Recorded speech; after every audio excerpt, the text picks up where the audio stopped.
PhD program creates new values about the meaning of development and has real impact on societies, expanding intellectual foundations needed to address complex global development challenges of the 21st century. I'd like to acknowledge our PhD chair, Dr. Necha Chetri, on guiding force on our journey. And also he's been really the guiding force on putting together this panel discussion for you today. We are really excited to have this talk series. It's relevant, it's timely, it's something that we all discuss in our daily lives, and it has pressing consequences with how we're navigating through these times. It focuses on education and livelihoods affecting communities at the margin during the time of COVID, which we all have been touched with in some way, shape, or form. It's a critical discussion during this time, and I'm excited to welcome our distinguished panelists that we are so excited and fortunate to have joining us today. Salafa Batterjee, CEO of Dorub Endowment Company in Saudi Arabia. Nivedita Desai, Managing Trustee of Animed Charitable Trust in Mumbai, India.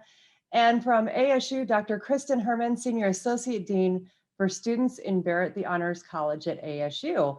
And in addition, I'd love to introduce my colleagues, Primrose Zenga, Syed Abdurkar, and who will be handling Q&A at the conclusion of the panel discussion. If you do have a question, you can put it in the Q&A. We'll be monitoring that throughout the panel discussion, and we'll be addressing that when we open it up for Q&A. I'd also like to introduce our moderator this morning, Yasser Al-Hindi, who is going to be leading the panelists in this very robust discussion. Again, welcome. Thank you for joining us. And with that, I'd love to hand it over to Yasser. Thank you, Tracy, for the introduction and introducing our guests. We are really glad to have and honored to have you all here today. And for attendees from across the globe, whether it's late night or midday, you are welcome to from the main campus of the Arizona State University at Tempe, Arizona. We are looking forward to have your comments, questions, and contribution to this panel discussion as we are moving to the panel topic. COVID-19 marks a clear transition between a past where we were much less prepared than what we should have been, and a future that invites us to try to do better. The United Nations Social Development Goals latest report estimated 70 million people to be pushed back to extreme poverty since 1998, and 1 billion slum dwellers worldwide are at risk from the effect of COVID-19, suffering from lack of adequate housing, clean water, waste management systems, and healthcare facilities.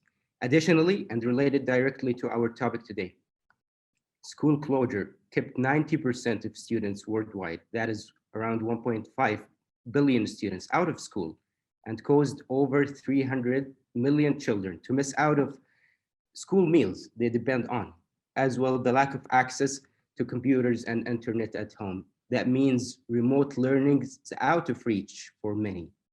I know these statistics must be upsetting for you, but we are here today to reach for a better understanding of the situation and an attempt to make our way through the woods.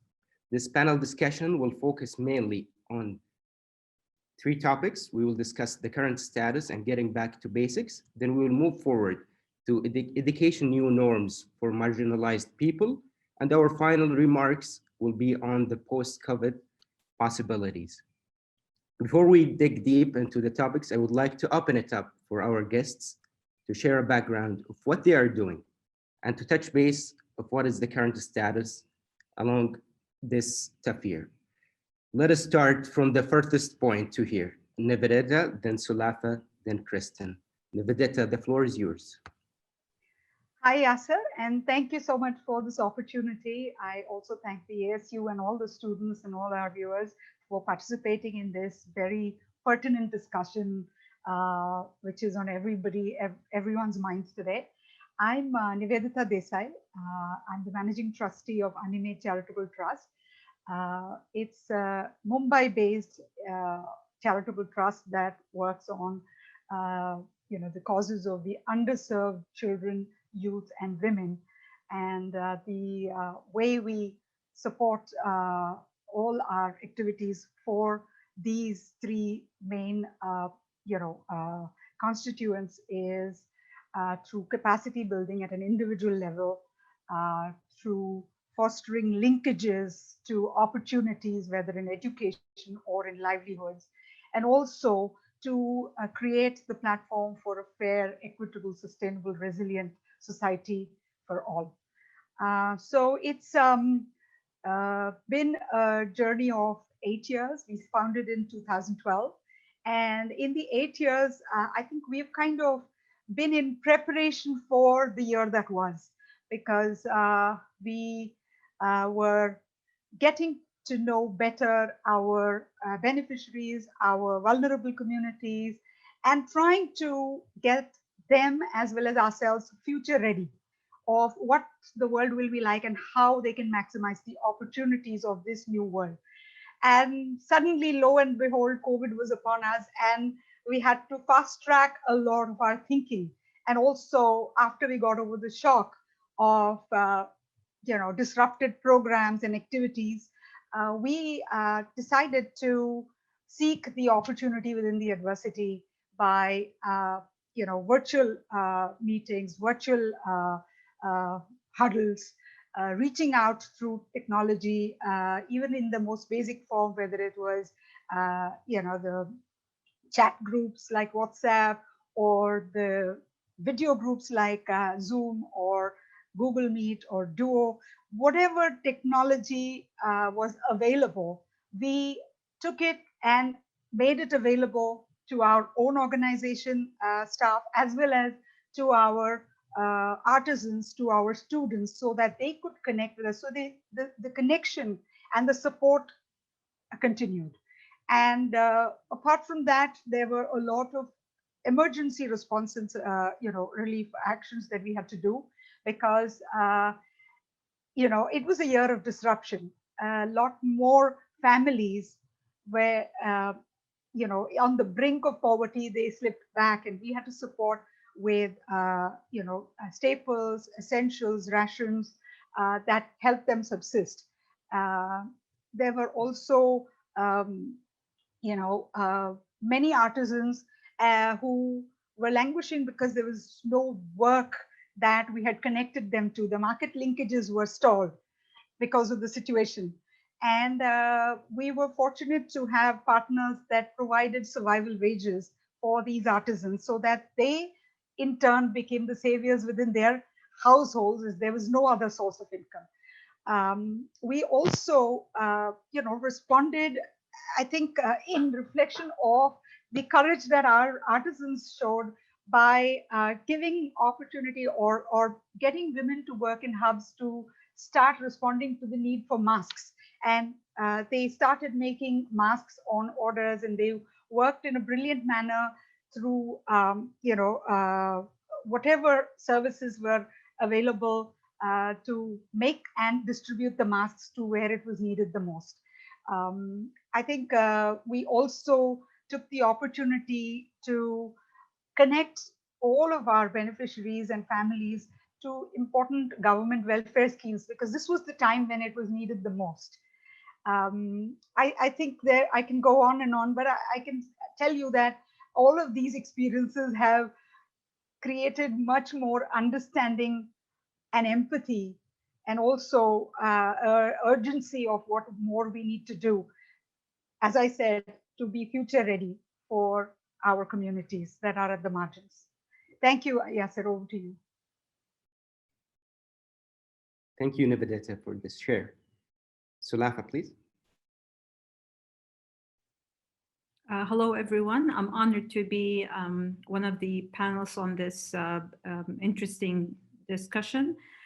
My name is Sulafa Baturji. I'm the CEO of Durub, a 40 years plus endowment that was established by one of the biggest families on the western side of Saudi Arabia, western coast of Saudi Arabia.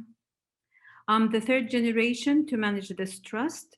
We started by focusing on serving individuals and families that live on the margin of these societies. And then more than 20 years ago, we decided to focus more on education and learning through investing in the gifted and creative children of societies. So the top 1% or even less than 1% with a high IQ. and scoring high on intelligence assessments. We now provide scholarships in Saudi Arabia and in Africa, in Sudan and Kenya, with direction to be available in other African countries. I also have 12 years experience in emotional intelligence, a facilitator, a coach, a speaker, joined a number of conferences worldwide, from the East, from the Far East to Europe to Africa, and an empathy catalyst who believes that humans should be in the center of any operation or any process. This is how we make humanity a better, or create a better version of humanity. Thank you. Thank you, Sulafa, for this background and intro. Let's move to Kristen, please. Well, good morning, everyone, and thank you for inviting me to this discussion. Boy, it's so important to be hosting this critical dialogue, as we've all experienced quite a transformative year with the worldwide pandemic. My name is Kristen Hermann. I am the Senior Associate Dean for Students in Barrett, the Honors College at Arizona State University. And we're the largest university in the United States and widely recognized as the most innovative under President Michael Crow. Also voted most innovative university president by his peers in higher education. I'm one of 3 deans who oversees Barrett on all 4 ASU campuses, with a student population in our college of 7,400 students and a university residential population of 12,000.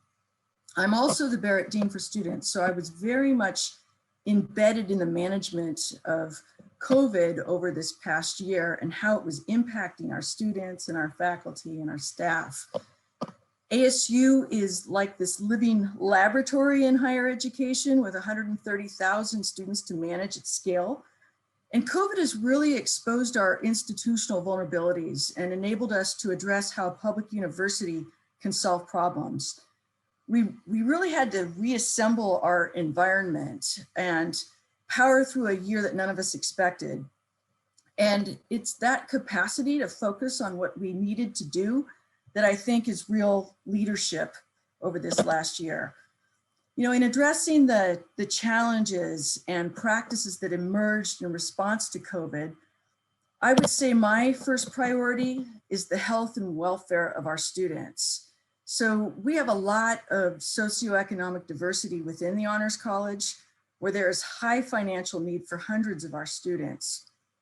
Because many of our families were experiencing the stress of COVID, whether they physically had the virus or whether it was pandemic-induced mental health or financial challenges, there were a number of actions that we took to maximize student support. Where we're particularly successful is in scaling individual attention, communication, and need. So, you know, we first have to know our students. And in knowing them, we have a better sense of the individual support that they need. So what we did was we started a campaign, a calling campaign last fall, where we literally called every single one of our students to ask them how they were adjusting, to identify students in crisis, and to ensure that we were able to really sustain their support so that they could contribute their talent in serving the community in more of a stress-free environment. We also have an infrastructure in place where faculty and staff direct students to us when they see a student in distress. In addition to meeting individually with students, we had a calling campaign last fall, and we implemented an emergency scholarship fund for the first time to assist students with unexpected costs that arose as a result of the pandemic. And these were costs like paying for groceries or rent, or where students lost jobs, or where they had unexpected needs to travel home. We also utilized our community scholarship fund. This is an existing fund where there was need to offset housing and meal plan costs. And we proactively outreached to students with outstanding financial balances at the university to make sure they were aware of our funding resources so they could pay down their balances and stay in school. These were just some of our strategies to support students, but others included providing more flexible academic advising, drop-in hours, meeting the challenges of online learning with technology that allowed our faculty to provide synchronous seminar-style classroom experiences, which are critical in the Honors College, and provide chat rooms for students before and after class, because they didn't have a lot of time to interact outside of class and they were feeling isolated. We were able to be adaptable and move our entire honors thesis defense process online. We were able to work with employers to move our internships to remote virtual capacity. And we were able to reimagine our mentoring programs, leveraging upper division student support and giving them credit opportunities and contributing to the acclimation of our first year students. And we were able to provide more access to students applying to the Honors College by eliminating the standardized test requirement this past year. We also already have very robust wellness and mental health programming in place, but as you know, the COVID really exacerbated the mental health crisis. So we were providing all kinds of in-person programming once the spring hit. So summer and fall, we were completely online. And we had opportunities for students to engage in fun chat series around topics where we had this sort of we're in this together approach. Though we've always had measures in place to address students at risk, we developed a far more comprehensive and proactive approach during the pandemic. We learned that talent is evenly and randomly distributed, but opportunities are not. And we had to ensure that everyone had opportunity. COVID exposes inequities, and the pandemic really focused our energy and led us into creativity, building new pathways and new resources.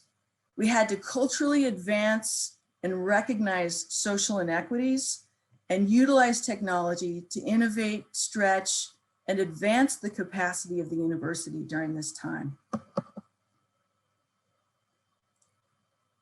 I'll leave it at that for now. Thank you, Dr. Hermann.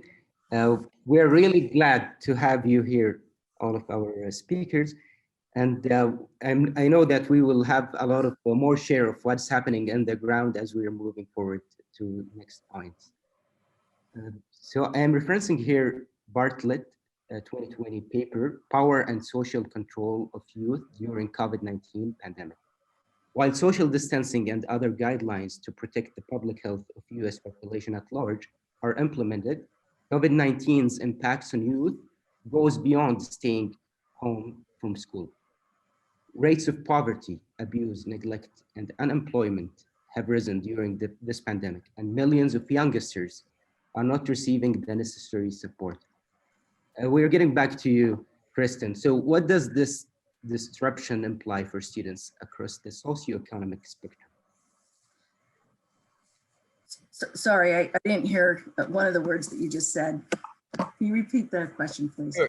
So my question along the lines that I just mentioned. So what does this disruption imply for students across the spectrum of socioeconomic? Well, I mean, I think COVID's really exposed student need in ways that, though we may have been in tune with, that we are far more focused and aware of. And though I think we've always had strategies to support students, I think we had to deliberately think through every last aspect of our operations and ensure that they were getting the support that they need. I think the focus, during this time has really had to be on the students. So the dean of the college and I teach a leadership class to incoming first year students. And we set aside individual meetings outside that class to just regularly check in with students. So that was a strategy.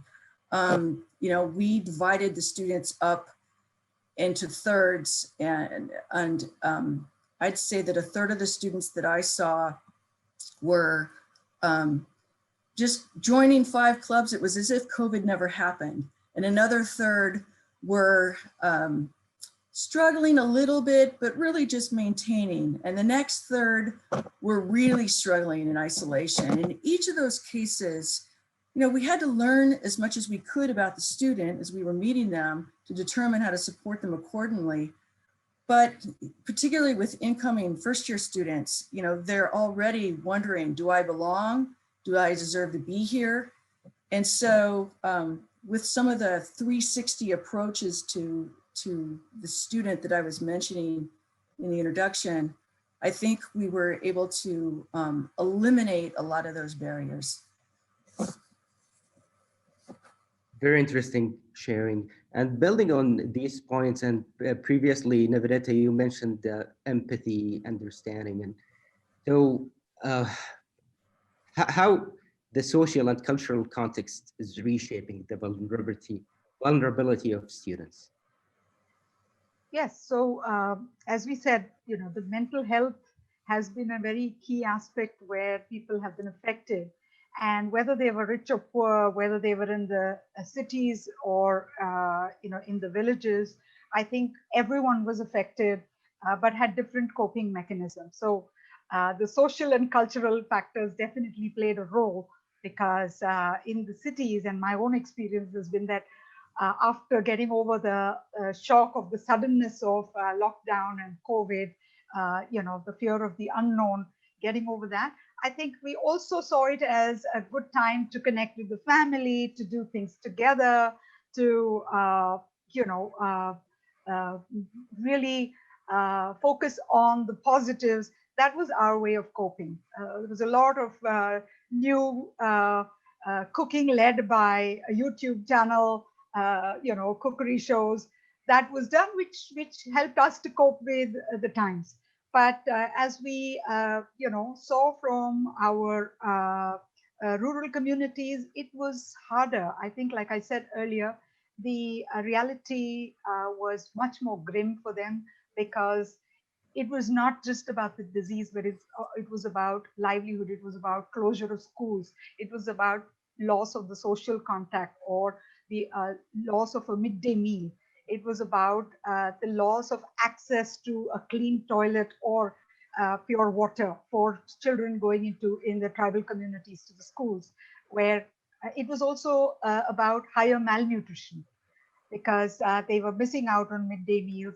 And also as a family, they were also going through the economic strife, which meant that there was less, nutritious food available.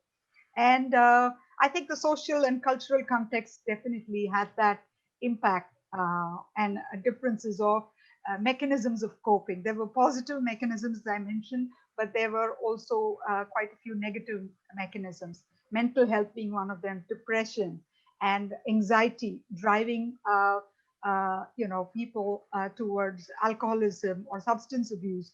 There was a higher incidence of domestic violence across families, and that was not only among the rural families, but even in the urban, marginalized communities. We heard this, and these echoes came through.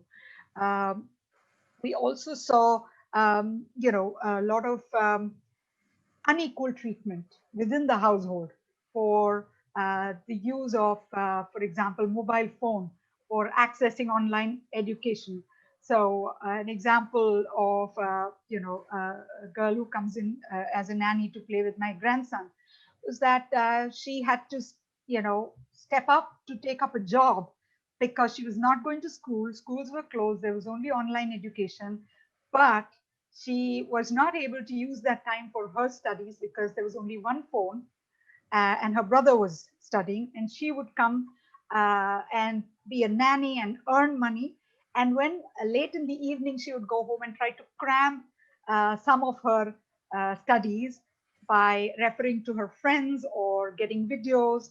So it was hard for children also, and this unequal treatment was a economic necessity.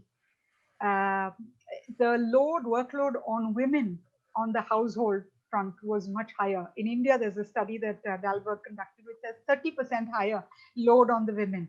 as if the women weren't already, taking on so many roles and doing so much. This was a bigger, kind of burden on their heads.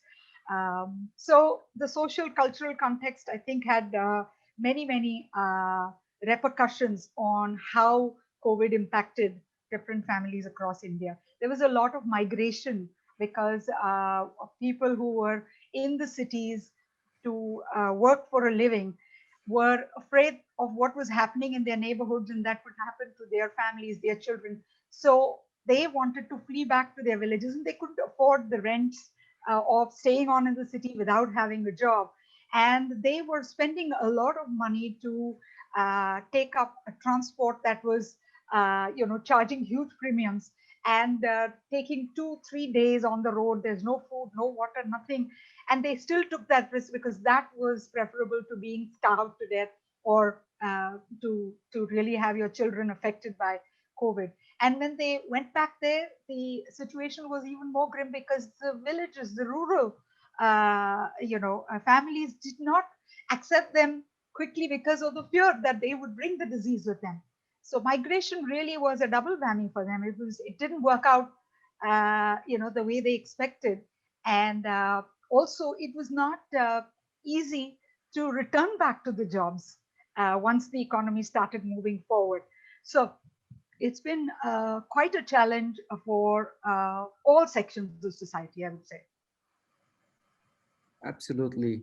And hence we're dealing here with traumas, with unequal treatment and different loads, maybe less quality of education or virtual education, and probably loss of many after-school programs. Sulafa, I want to switch to you. How would you frame the need to have a different approach dealing with this? So I think everyone would agree that the pandemic proved that in general, the educational system lacks the tool of crisis management systems, having a system that would support systems when they go through crisis. And although the educational system, I would say it's one of the most, if not the most important in investing and leading the human capital of any country, unfortunately, that was the system that was most affected by the pandemic. It holds the biggest percentage of the society capital and the generator of the future changers and developers and the economy drivers. But unfortunately, that system proved that it wasn't ready for such crisis. This is on one side. On the other side, the educational system and the family systems, individuals, the pandemic forced everyone to think of their priorities, okay? To address what status are we in right now? Are we in acceptance status, surrendering status? People start to assess and realize their priorities in life, and where does quality in life, where does it stand, and what does it really mean? At a time when grades were the most important outcomes of any educational system, just being present and having a source of information and any quality of education became the priority, whether it was online or through videos, recorded videos, using the mother's smartphone or the tablet, or even sharing with a neighbor a tablet, not having a Wi-Fi that they can that can provide them, with the access to this to the educational resources. All of these sudden changes really shocked the educational system worldwide. If we want to focus on these communities that we have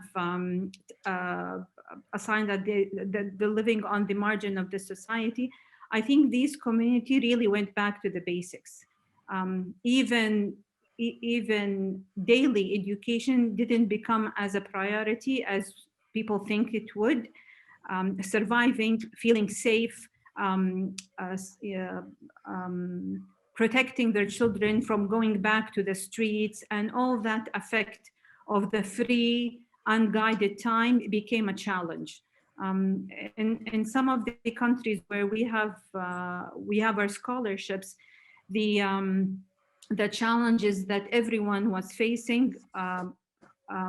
went from accessing education to providing safe environment for their kids.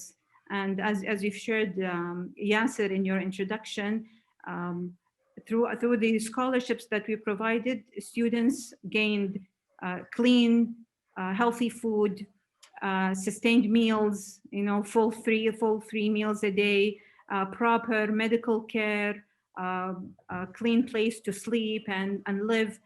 So unfortunately, I think we need to rethink how do we want to educate our kids from now, to the future, because the way that things were been done for the last 100 years, I don't think that this is the way that we need to continue doing in the coming 100 years. Definitely rethinking our priorities. But what about from the educator's point of view? According to Society for Research and Childhood Development in DC, that educators' financial instability and stress have increased further during the pandemic, particularly among staff and community-based centers, because of lower wages, fewer benefits, and less flexible work environments compared to school-based programs. So mental health challenges have grown, as 30 to 40% of educators report high level of depressive symptoms and anxiety in recent surveys. So we would like to hear about this other perspective from educators. If I may, just to complement what you have just shared. So when societies go through VUCA times,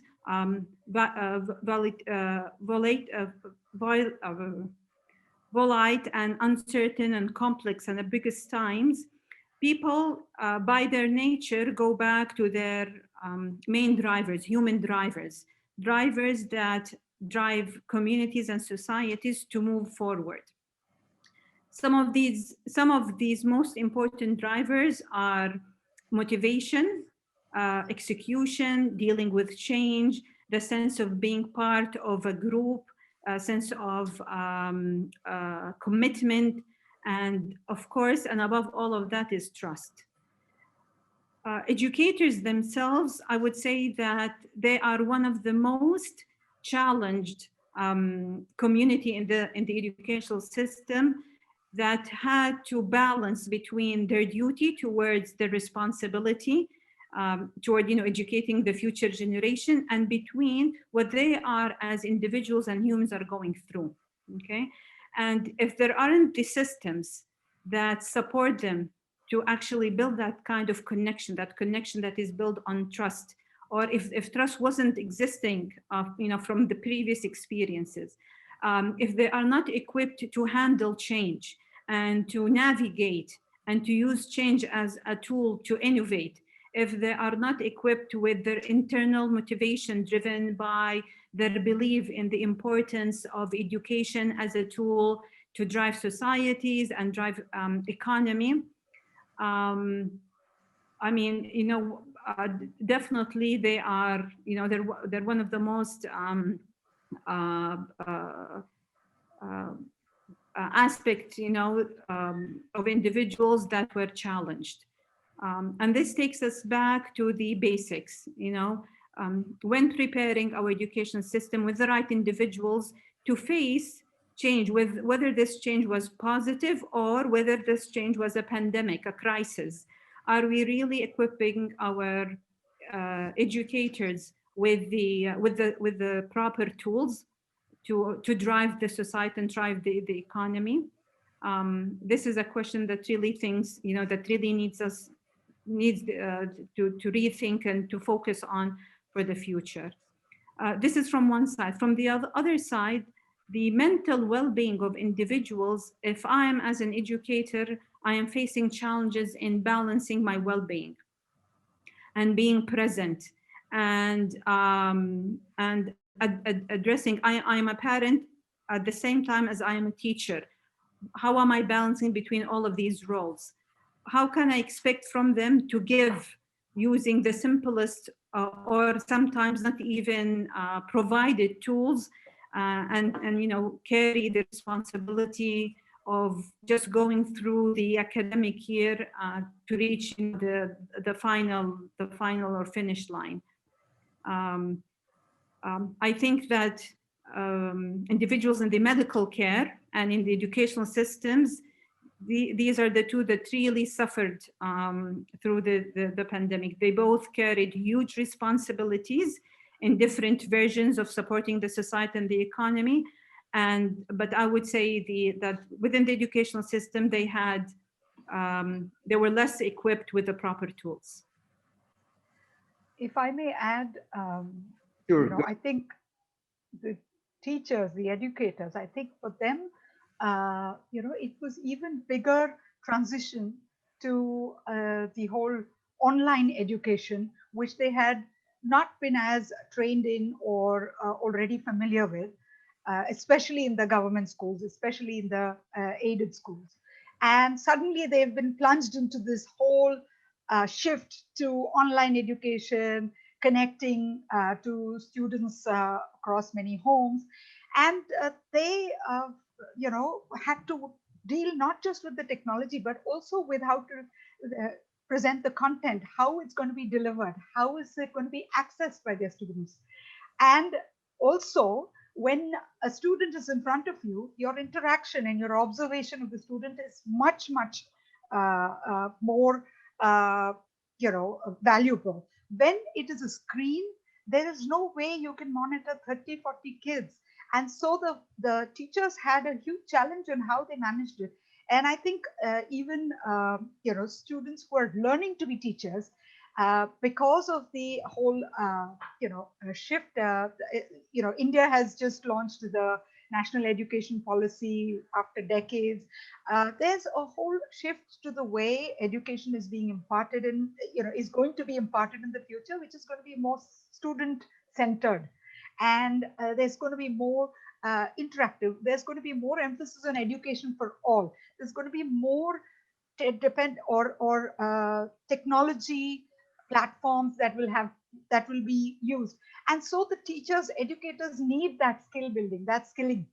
The teachers also need the support of the parents, because they have, like I said, because it's the virtual nature of access to their students, the teachers and the parents have to also dialogue about what can help the child learn better, what are the other anxieties or concerns that need to be addressed, what are the things that are emerging about slow learning kids, which need to be also addressed, because education has to be inclusive. So I think there's tremendous pressure and expectation from the entire educator community. And, there's less time, less choice to be responsible. They have to be. They are seen as the symbols of, leadership by their children, and they have to demonstrate it. And I think that it in itself has a big toll that they have to pay. Thank you, Nivedita. Before we go to Kristen, I want to make a reminder for our audience that you can have your questions in the Q&A, and we will get to the last segment of questions at the very end of the panel discussion, but we can have live questions if we as we are going into the topic. Kristen, would you like to respond to where educators in Barrett affected and how they did? Sure. Yeah, no, absolutely. As administrators, we are used to a very frenetic pace where we have priorities changing all the time. What our faculty are focused on teaching seminar courses in a signature course called the Human Event. And with the pandemic and all the uncertainties from the top down at the university over this last year of processes and procedures that were being put into place in the spur of the moment. Nobody really knew at times, what was going to happen next. And our faculty, while they're trying to focus on putting together curriculum for the courses, we're having to all of a sudden go through an incredible amount of training for how to even teach online. They weren't even used to teaching online. We don't offer online courses in the Honors College currently anyway. So I think that they really had to pivot. I found that they had been absorbing, once courses started, a lot of the stress of the students that exacerbated their own stress. And whereas I have a job as a dean of students where I'm used to managing crises, a lot of our faculty and staff do not have that background. So I was in faculty town halls, in individual meetings with faculty, helping them feel more comfortable with this sort of crisis that we were having. And the same with the staff. A lot of our staff were struggling with mental health. So, you want to put systems in place to cope with change and ensure that you can be adaptable. But, if you're an academic advisor and from 8 to 5, you've got 8 meetings where you're advising, you're used to a very structured environment. And now suddenly, they were not only absorbing, as I said, the student stress, but they were, many of them having mental health issues themselves. So ensuring that the support mechanisms in place were healthy as well. It wasn't just about the students, it was about the faculty and staff and providing, I think the key to alleviating any anxiety was providing as much information as we possibly could. Thank you, Kristen. This is very interesting share from your side. I would like to check with my colleagues if we have any questions in the audience. Yes, so we have 2 questions. The first one is from. Are we going to? Sorry, Primrose. Are we going to have them live questions, because we will have dedicated Q&A segment at the very end. Okay, I can give them floor so that they can ask the question if that's all right. If they would like to. Okay. Part of the discussion. I think Noah. Let me give them the opportunity to ask the question. Sorry. All right. Noah, you can go ahead and ask your question now. Yeah, thank you very much. So my question was now we have heard about how the pandemic can affect educators and their mental health, and they are supposed to be ready for change. But my question is how they can maintain their mental health during the pandemic, and also what are the quick fix or the tips where we can prepare our teachers for change for this pandemic or any other dramatic episodes in the future. Thank you.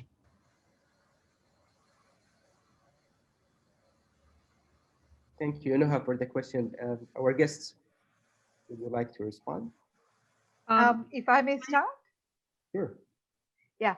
So, while we've talked about the mental health of the teachers and the educators, they have been very resilient too. They have stepped forward with innovative ways to address this gap in, access to the students, and especially in the communities that are marginalized. Teachers have, gone out from their homes to the edge of the village, under the tree, had children huddle, while maintaining social distance, still able to do some interaction with the children one-on-one. There have been instances where there has been capacity building going on with the teachers, which has helped them to cope with the pressures that they have experienced while adapting to this new way of teaching. There have been huddles with the the school management committee, which include the parents, and also with the principal of the schools to understand, what were the challenges that each of the, whether the student bodies or the teachers were facing, and how to mitigate that. And I think the biggest challenge was this whole world that is changing, which is never going back to the physical classroom and adopting new technology and making it a part of your life. So I think the it was a question of no choice. They have to embrace technology, and there is capacity building that is happening to get. And it's not just from the schools; it's from NGOs, civil society organizations, local self-government, community volunteers have stepped forward to support the educators in order to bridge this, divide. Thank you, Nivedita. And this actually will make me shift gears toward the second part of the panel. And we will actually zoom in a little bit into India. So based on Manavi Gupta in July 2020, a reviewed paper, Learning in Times of Lockdown, How COVID-19 is Affecting Education and Food Security in India. As of 2015, the average dropout rate across schools in India was 17%, with higher numbers for rural areas. Past evidence suggests that short-term disruptions in school often lead to permanent dropouts among the poor. One reason for this is the loss of parents' employment, for which child labor is leveraged as a substitute. And as a result, the children may be pushed into labor market. Nivedita, what can be done as a new norm of education to mitigate this situation? Yes, it's absolutely a reality that there is more student dropout because of these disruptions, and it's mostly the girls that are really dropping out and taking responsibility for the household when the parents are out, trying to earn livelihood or looking after younger siblings. The government and the new era that is being heralded is about making education more including vocational education also, so that at a younger age those students can take the opportunity of learning through the apprenticeship program, a vocation that will help them to start earning. And there are also many efforts being made so that such children can be able to work, under the Apprenticeship Act, and at the same time have evening or night classes, online classes, which will allow them to continue their education.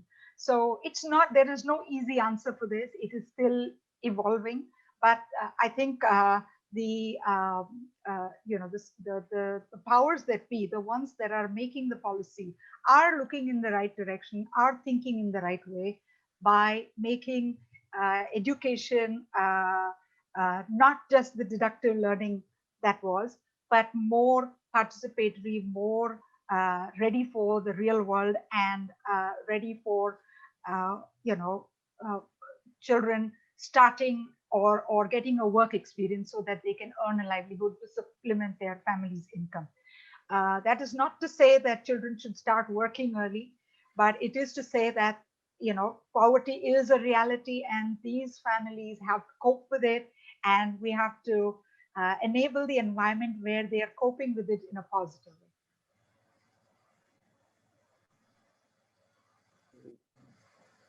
So right direction for policies, adaptive approaches to the situation. Yet the question of what type of sustainability measures need to be in place. Thank you, Nivedita. I want to have Sulafa input on how you are envisioning this new norm into learning. What does that mean at the marginalized student family? Okay, thank you, Yasser.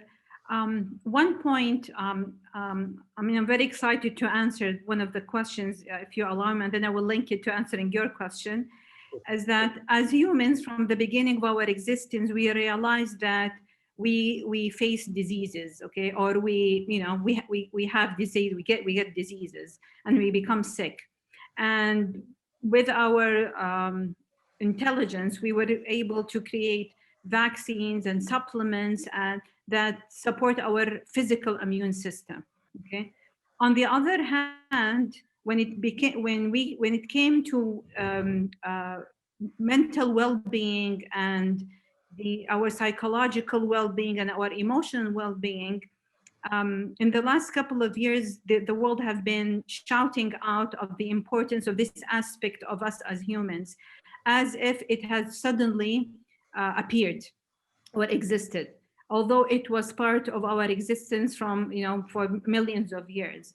So the way I see in addressing one of the questions on how to equip teachers and how to prepare them and how to empower them so they can face this challenge and create that balance and deal with the challenges in their own well-being, the well-being of others, is to develop tools and processes that empower our emotional and psychological immune system. It is just as important as our physical or the support to our physical immune system. So rather than facing challenges through problem solving and trying to create solutions to everything we're facing right now, why not predict and switch the way we focus our investments when talking about communities and societies to create those mental vaccines that can empower us as humans to face such challenges. Under all of that comes emotional intelligence, self-awareness, self-management, and a lot of practices that are easily addressed and easily practiced, but they need time. They cannot be provided once they're needed, just like any other disease. We have to work on them, we have to strengthen them, they have to be a part of our habits and our lifestyle. So when we need them, they are there for us to support us. And addressing your question, can you remind me again, what was your question? So yeah, definitely. It was about, and all in all, you answered part of that, but it's envisioning the new norm of learning. Okay, perfect. Yeah. So in envisioning the new norms, okay, a practice that we did in the summer when things started to open up a bit is that we created programs that we called re-engineering, re-engineering humans. And in our program, we focused on youth just because they are just as important as adults. We need to re-engineer the way our internal systems work, okay? If in the past, we used to have comfort zone lifestyles and internal systems that used to support the lifestyles that we used to live. From now on, a lot has changed, and we cannot use the same tools, the same internal engine, the same skills, the competencies that we used to use in the past. Resilience, as it has been addressed previously, commitment, optimism, internal motivation, these are all very extremely vital, important competencies. They are, we need to teach them to kids. They need to be addressed and trained on in companies. They need to be part of, the way the society connects and communicate. They are the vaccines that will support our internal system. So yes, it has to be said out loud that we need to re-engineer our internal systems, and we cannot continue, working and thinking the same way we used in the past. Optimism has proved through research that it increases the physical immune system, and it also increases the emotional and psychological immune system. And optimism is a skill that can be taught and that can be practiced and used whenever it is needed. And definitely it takes time to embody. Oh, definitely, it takes time. In the same way that many businesses are discovering that their productivity does not depend on all employees gathering daily in tall, expensive downtown buildings, so universities are learning new lessons about what really matters. Kristen, would you like to elaborate on how do you see virtual and mixed blended learning evolve during this time? Yeah, sure. So most of our faculty had no idea how to teach the kind of course that they teach seminar style online. And they all very quickly adapted with multiple trainings on Zoom, on Canvas, and other technology tools to enhance the student experience. I would also say that with all the classes now online, our students had more choices to take courses on other campuses and interact more with the students on other campuses. So what I'm getting at is we learned that the benefits of online were more access for a lot of our students, for our faculty, for our staff. Our academic advising hours were more flexible with a variety of drop-in advising appointments, so students could access them at any time.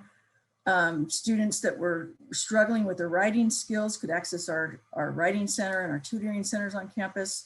So virtual learning has evolved to the point where now we're actually considering what would an honors experience look like online, and are there elements of the online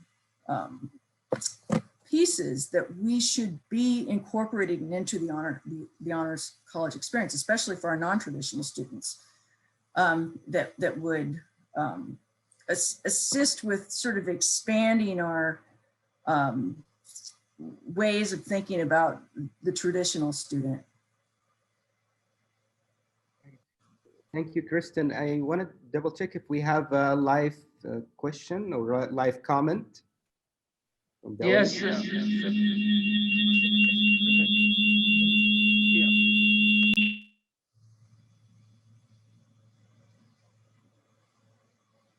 It appears that Sayed is having challenges with his sound. Is it all right if I pick another question, Yasa, while Sayed is dealing with that? Absolutely, go ahead. All right. So I'm going to ask Denise. I'm going to unmute Denise so that she can. I'm assuming that it's she's there. She. So that they can ask their question. Denise, go ahead.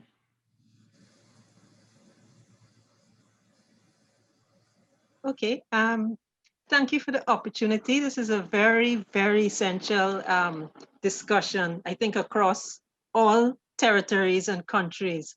I think Solafa may have touched on some aspects of the first question I asked, so I'm not so sure I should still ask it, but I'll still go ahead and see. Would you agree that the pandemic produces an opportunity for teacher training institutions to evaluate and revise the way they deliver their curriculum to their educators, so that we are providing or producing a new educator who has to maybe think differently? So think in terms of not only facts, but maybe potential abilities, so things that we are uncertain about. And any panelist could respond. Thanks. I would like to add, to what I've shared previously, is that definitely there is a room. I think the pandemic taught us that when at time of crisis, we want to build on what we have. Okay, so for the past 100 years, education was about transferring information and knowledge from one human to others. Okay, well, I think right now a big chunk of that knowledge is already provided, and children have access to it, through different tools.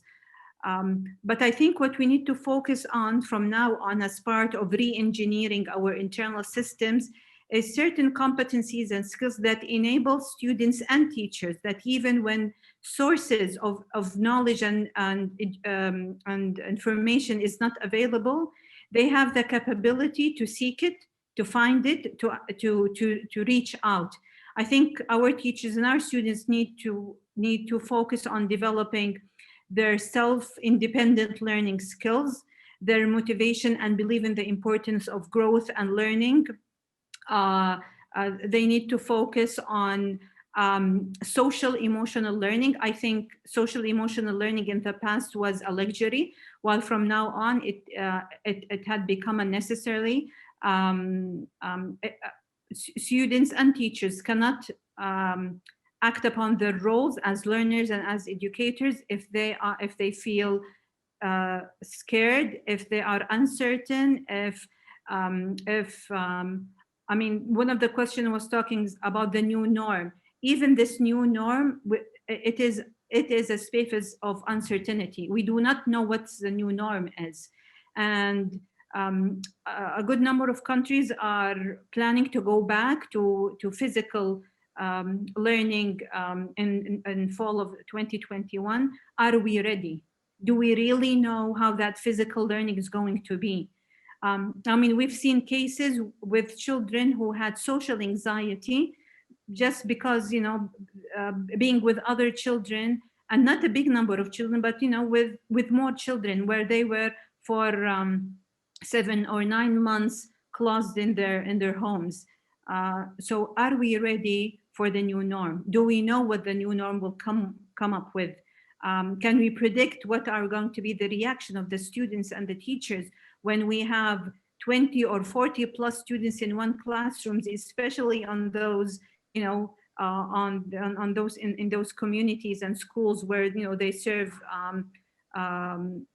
vulnerable individuals? Are we ready for that? I think this is what we need to focus on right now, equipping teachers to deal with the uncertainty of going back to the new lifestyle, equipping kids, children and families with the unknown new norm, because I think we're going to face real surprises once schools are back to face-to-face. These are very crucial points, and it will link directly to the next point, uncertainties and future possibilities. As the pandemic has forced many social service agencies to change how they deliver services and conduct their businesses, private sector companies and other organizations with access to so many resources have responded with rapid implementation and reliance on new technologies. For community-based and non-for-profit organization to shift into operating virtually has been more difficult. Yet, there are some positive outcomes that could raise from the crisis. One result could be for an underserved community is that many officials at different levels have come to understand the need to have boots on the ground in the community in order to properly respond to such a crisis. Maybe now we can start to see investment in the community and see grassroots organization getting these resources that they need to respond to situation. Sulafa, would you further talk about the future possibilities of group, whether in Saudi Arabia or in Africa? I have to confess, I'm an extremely optimistic person. I mean, I love change and I get excited by change, even when change is not that pleasant. But I believe that through change, the best comes out of humanity, and through change, innovation explode. So yes, I'm very optimistic about the future. I think now is the time for people in the innovative arms in the society. This is their time to get together, to think, and to be proactive, and to produce solutions to that suits our future. Another aspect that I think we also need to focus on is that humans have the capability to they are speedy creatures. I mean, within 5 months from the beginning of the pandemic, the IT field was extremely innovative and came up with solutions. I mean, look at now everyone knows how to use Zoom and Teams as if it's been part of it's a second nature for us right now. We're very comfortable in talking to screens and to boxes, and even without looking at people's faces. We didn't have these skills a year ago. So yes, we're very adaptable creatures, but we really need to focus to be prepared for that future on proper prediction and focused planning rather than problem solving. I think this is an important role or an important hat that innovative arms in the societies need to focus on.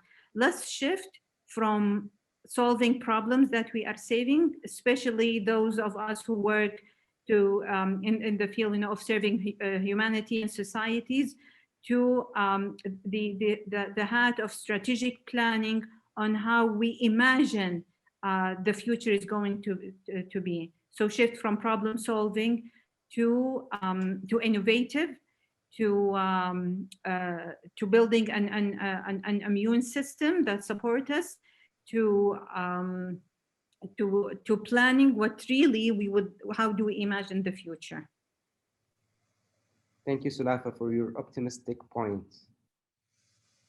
Nivedita, you are operating in 8 different states in India, and this is a big time of involving stakeholders more and Yes. dividing responsibilities between government, private sector. Would you like to elaborate on that? Yes, so there's more and more attention to the education, theme area, so to speak, by private sector, by the CSR, mandate. In India, there is a mandate to spend a certain percentage every year of your profits on CSR, and a lot of it is being focused on education, and also it is being focused on creating EdTech platforms. It's on creating digital delivery infrastructure. A lot of the new, how do you say, reforms that have happened, or the advancements that have happened, which is to be, the telecommunications, 5G, 4G spread across the length and breadth of India. There are 600 million internet users in India. There are 400 million smartphone users in India. And these are all the tools of the future that are being used for creating educational content and delivery and access for the students of the future. So, at the private sector and the government, when they come together, when the community and the citizens come together with organizations that are not-for-profit or civil service, society organizations, I think only these partnerships can foster a radical way of the future for education. We cannot work in silos. We cannot try to do it all ourselves or reinvent the wheel. I think we will have to come together and address these crucial needs for education or for livelihoods or many other humanity problems that we are facing today. So I think private sector, the governments, the local self-government, as we call it, the Panchayati Raj in India, the citizens themselves, the community volunteers, the teachers, the schools, the state, these are all the key stakeholders that will play a major role. And I must say that among all of these, I think the children are the most adaptive to new technology. They're most motivated to embrace it, and they have an intuitive sense of how to maximize the benefit of that technology. So it's for us to make them make the most of the opportunity that they have. That is a very important points, Nivedita, and I am sure Animate is going to have a very interesting time in terms of learning curve. Absolutely. So I want to switch to Kristen as we are looking into the different perspective and such an opportunity to reimagine higher education. Will the current pandemic actually be a trigger for transformation? Well, I think that what we've learned is that we can rise to any occasion with confidence. Just converting the technology of one classroom to adjust to the pandemic is incredibly time consuming. And in a very short period of time, we were able to convert 1,000 classrooms at our university. We just did what we had to do to make things work. And the same is true for converting all the spaces in offices and residence halls to make them safe. We created platforms for success where we needed to, and though it can be very stressful because we were operating in such unknown territory, we also learned we made it through and adjusted every single time. So, I think, as we were alluding to earlier, humans are adaptable and responsive when they get back to their native selves. And I think we learned more than anything that our focus needs to be leaning into the human element and have an extra awareness about leaning into the human element. Thank you so much, Kristen, and our panelists. I just want to have this Haruki Murakami in his novel, he mentioned, when you come out of the storm, you won't be the same person who walked in. That's what is the storm's all about. And this is our time for rethinking what is important. Before we are shifting to the Q&A and our audience, I would like to just give a recap of the main point we discussed of the importance of increased access to mental health services, placing equity as central goal will be important for developing and implementing initiatives, as well as policies are needed to address educators' need, in addition to collaborative effort that is needed. So we are advocating actually here for more meaningful research and programming with communities who are experiencing increased hardship due to the pandemic. And with that, I would like to give it for Primrose and say it for Q&A. Yes, yes. We have a question here from Patrick, a PhD student in the program here. He's saying, what were some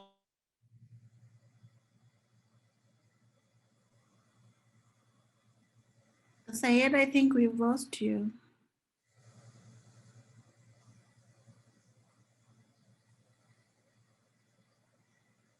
Syed? Technical glitches happened during pandemic. So if you'd like to carry on, Primrose, with questions you have. Sure. So Syed is experiencing a bit of the COVID. One of the things that we've gotten used to, dealing with screens and technical issues. So I'm going to, before I go to Patrick, who Syed had picked, I'm going to ask, I think, all of you, either one of you can answer this. It's a question that relates immediately to what we're talking about. A panel, an attendee asks, are we going to go back to the norm after COVID-19? And are we psychologically prepared for that? Or do we have anxiety?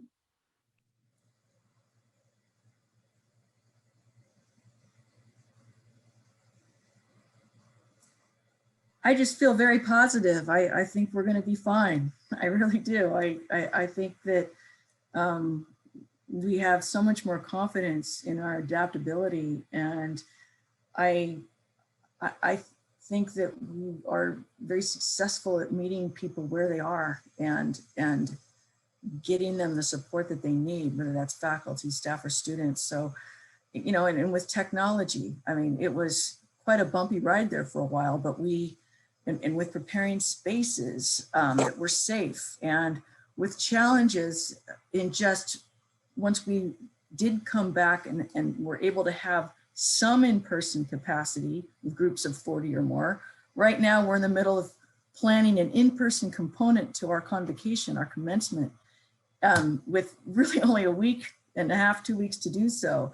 And so, we're thinking about 1,000 students that might participate. We can only have them in groups of 40, but we've just risen to the occasion. We'll have it in 4 different locations. We'll have stages. We'll be able to take pictures with medallions. And so I just think that daily and even hourly, we have had challenges that come up, and we've proven that we're able to meet those challenges. And so I have a lot of confidence about the fall.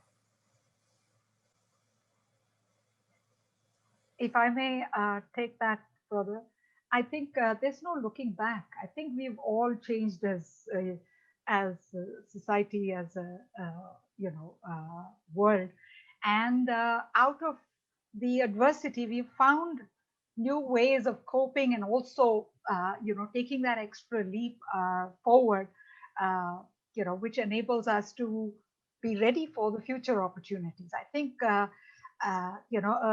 woman who's learned how to use a payment wallet or is able to order online is not going to go back to the same old tedious or more hard way of doing things.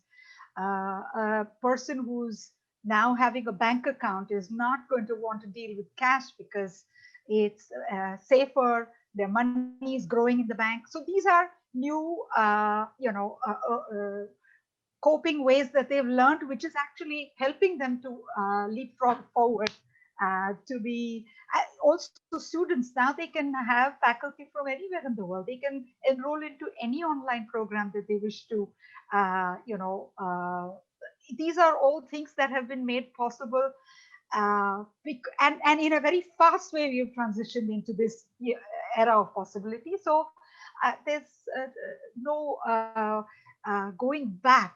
There is the sense of nostalgia about school and how it used to be, the brick and mortar physical infrastructure, and there will be some of that. But I think even in that context, there will be more blended learning. There will be more new technology that will enable the child to learn in a student-centered way, cope with their own levels of learning, and I think the teacher's role will also enhance or change to be more a facilitator, to be enabler. And I think a very right point that came across is that the world is changed, and there will be a higher awareness of mental health, and the reason to make our children, our next generation, more resilient, emotionally, mentally. So I think those will be things that we will take forward with us.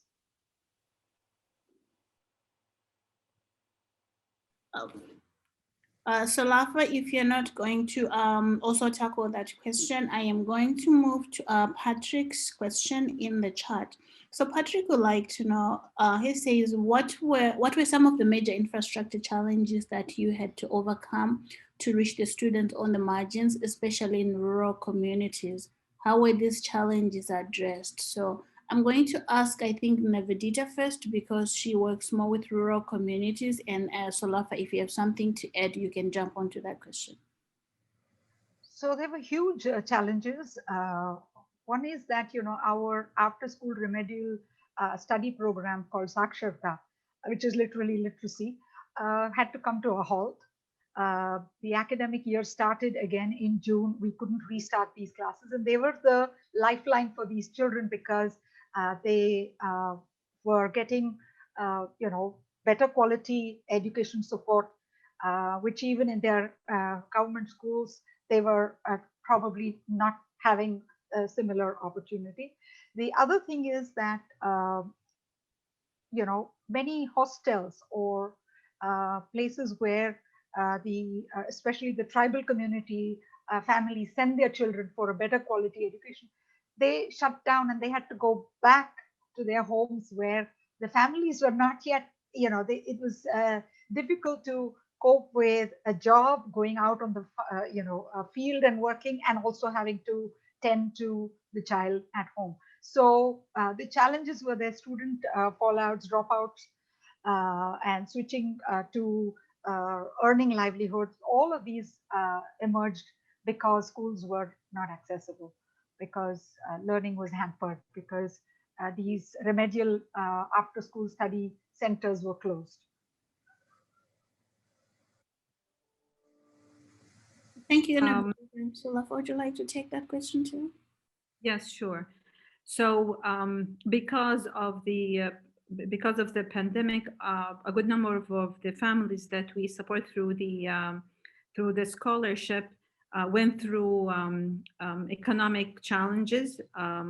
So that made us pause and think in planning for 2021. What kind of support do you want to provide these families and these gifted students? These or better way to say, these gifted students and their families. So we took a macro look at the situation and ask ourselves, if I want to empower this child so he can become a leader and a change agent in his society, can I do that if he's hungry? Can I do that if he's not feeling safe? Can I do that if he's in a household that is not clean or doesn't have his own personal space? And that made us provide certain projects that focus on medical support, household support, providing homes for some families, and humanitarian support that focus on providing even groceries, goods and nutrition, certain nutritions for the whole family. Because these were some of the challenges that the families faced. Another kind of challenge that they faced, that some of our students used to attend or stay in dorms in their schooling systems, which provided safety, nutritious meals, and good medical supervision and care. When they went back to where they live, which some of them live in slums, some of the biggest slums in Africa, they went back to the unsafe, environment, staying most of the day in the streets, playing or doing whatever they're doing, and that was a challenge. When they went back to the school, we had behavioral issues, whether it was in behavioral language or even focus on their studies, setting learning and education as a priority. That distance or lockdown in their homes, in that or those environments, created uncaring, a distraction of what is really important in their lives. So it took us some time, with the support of the school, to again engage them in their future and investing in their learning and their commitment to the scholarship. So yes, these are some of the challenges. We used networking and trusted individuals in their communities to reach out to these families and the children. Sometimes, especially in these areas of the world, official IT smart tools do not take you where you want to go, while human trusted aspects and individuals, they can support you more. And this takes us back to the basics of us as humans. What do we really need? We need that social interaction. Even if there was these modern new tech communication tools, the face-to-face interaction through people we trust, they trust, sensing the meaning of compassion and empathy and connection, at the end of the day, this is what really works. And this is